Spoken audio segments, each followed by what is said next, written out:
Shalom and welcome to 2 Minutes of Torah. This year is entitled in memory of Estelle Epstein, mother of Gail Gordon. The question of halanat hameid, delaying a funeral. I received a call from Masha this morning, early in the morning, when he told me the sad, tragic news about Estelle passing away. Amazing, courageous woman. So involved in raising the children, grandchildren, and great-grandchildren, even connection to them as well. Passed away this morning. And the shaila came about, when should we have the funeral? Gail is here in Ramat Beit Shemesh, one daughter in South Africa, another daughter in America.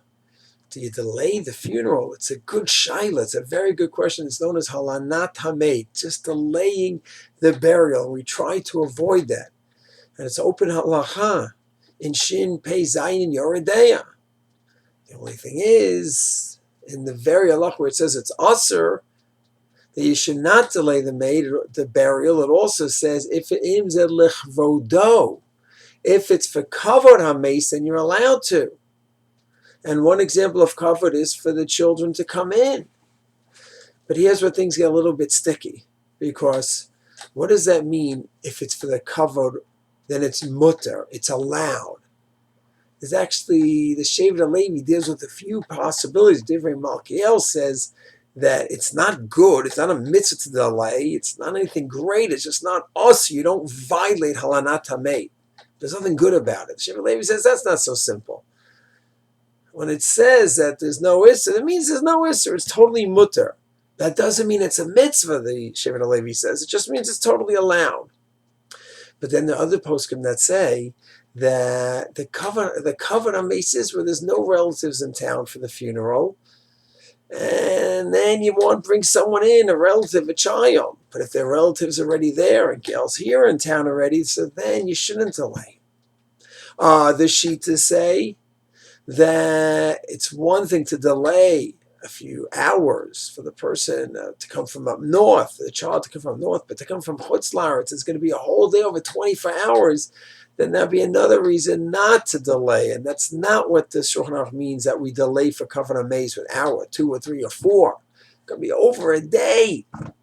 So the bottom line is a lot of various opinions about what the Shulchan Aruch means, that one could delay the burial and it won't be a violation of halanat hameid.